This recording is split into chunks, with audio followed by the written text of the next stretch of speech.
कर्जों में डूबे हुए लोग भी सुनो, जिसका कोई नहीं उसका मेरा आका है।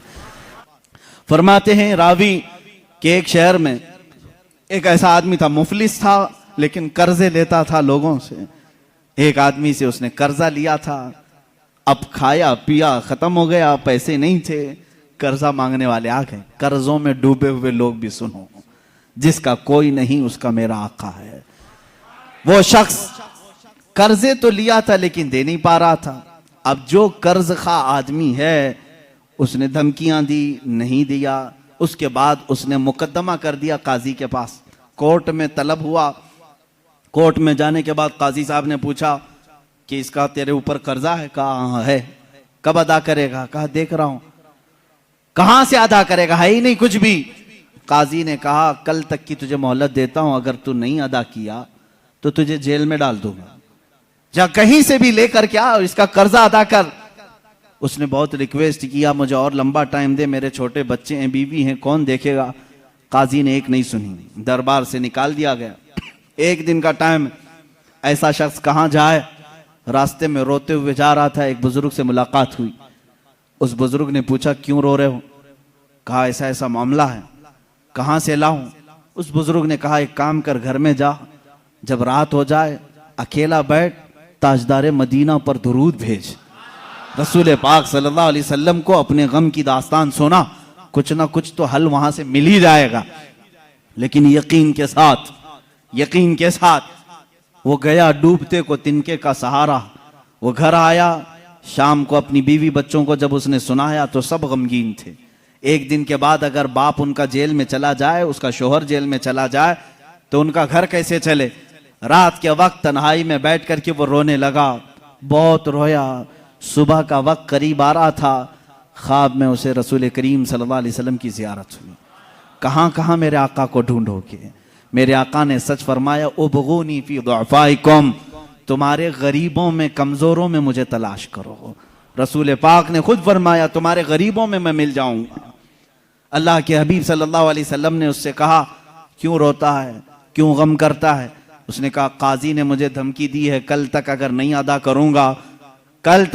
अदा करूंगा जेल में डाल दिया जाएगा। मुझे अभी कर्जे के लिए इतने माल की जरूरत है।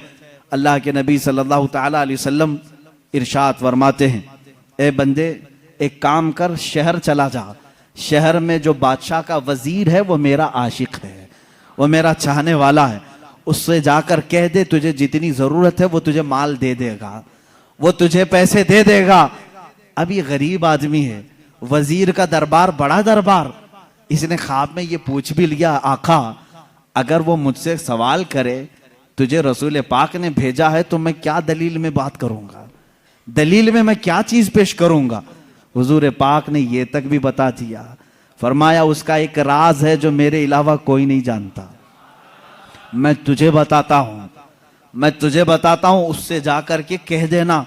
अगर वो तुझसे सवाल करे कि तेरे पास क्या दलील है, तुझे रसूल ने भेजा, तो इतना ही कहना कि वजीर रोजाना तुम सोने से पहले, सुबह सूरज के निकलने से पहले पहले 1000 बार अपने नबी पर दुरूद भेजते हो, और कल की रात भूल गए दुरूद नहीं भेजे, कल की रात तुमने दुरूद नहीं भेजा, ये कह देना उसे।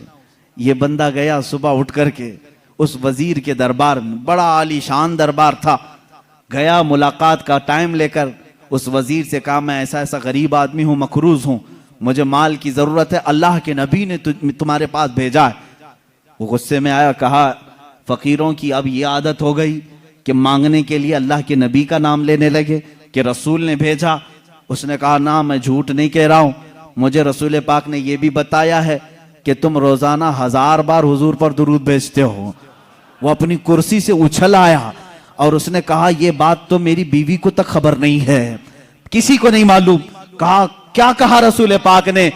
कहा कि कल तुम भूल गए थे, दुरूद नहीं भेजे।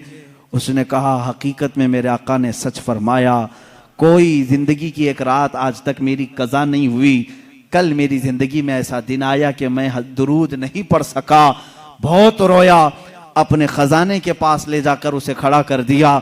ए गरीब आदमी, तुझे जितने माल की जरूरत है ले जा, बस मेरा दिल आज से मुतमईन हुआ कि मेरा दुरूद रसूल तक पहुंच रहा है, मेरे आका की नजर में है, मैं मेरे आका को मना लूंगा, मैं मेरे आका से सुलह कर लूंगा, लेकिन तू तो मेरे लिए खुशखबरी का कासिद बनकर आया है, तू मेरे लिए खुशी का पैगाम लेकर आया है, तुझे जो चाहे ले जा। इस गरीब ने कहा ना, मुझे जितनी जरूरत है उतना लेता हूं। उतना ही माल लिया, दौड़ा दौड़ा खुशी से आया। कहाँ आया? अदालत में। काजी भी थे। काजी से कहा, काजी साहब कर्ज खा को बुलाओ। आज सीना चौड़ा था, माल मौजूद था, जिसका जिसका हिसाब अदा करूंगा। काजी के पास वो कर्ज खा आए, लेकिन महफिल जमी थी। उसी वक्त काजी ने कहा, बैठ जा, थोड़ा ठंडा हो जा, सुकून ले ले। थोड़ी देर के बाद काजी ने बिल्कुल ही यहाँ अलग ही मामला कर दिया। काजी ने कहा, ये गरीब जिसका कर्जा देना है वो सब खड़े हो जाएं, बताएं कितना कितना कर्जा है। सबों ने कहा इतना इतना है। काजी ने कहा, ये नहीं, मैं अपनी जेब से अदा करूंगा, मैं अदा करूंगा इसका कर्जा।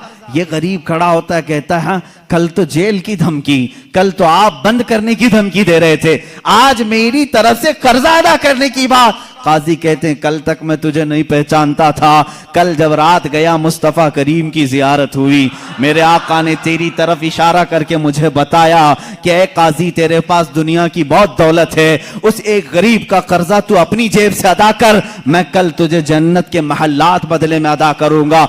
ए गरीब, ना ना, तू माल नहीं देगा, मैं हल्के में सौदा नहीं करूंगा, मुझे रसूल ने बशारत दी है, मैं तेरा माल अपनी जेब से अदा करूंगा। जब ये काजी की बातें सुनने लगे, सारे कर्जखा खड़े हुए। कहा, जब ये आदमी इतना अफजल है कि बारगाह रसूल में मकबूल है, हम गवाही देते हैं कि हमने सब कर्जा माफ कर दिया, अब भी अगर इसे चाहे तो हमसे ले सकता है। कौन देता है देने को मुंह चाहिए, कौन देता है देने को मुंह चाहिए, देने वाला है सच्चा हमारा नबी। इतना दिया सरकार ने मुझको जितनी मेरी औकात नहीं, ये तो उनका करम है, वरना मुझ में तो ऐसी बात नहीं। अजीजा ने गिरामी, आज जो हम इस मकाम पर हैं, यहां पर भी हम फख्र से यही कहते हैं, या रसूल अल्लाह, इतना दिया सरकार ने मुझको जितनी मेरी औकात नहीं, ये तो उनका करम है, वरना मुझ में तो ऐसी बात नहीं। आप खुद देखो, अल्लाह के नबी ने तुम्हें, उनके सदके में अल्लाह ने तुम्हें क्या क्या नहीं दिया है। ये रसूल की सखावत नहीं है तो और क्या है।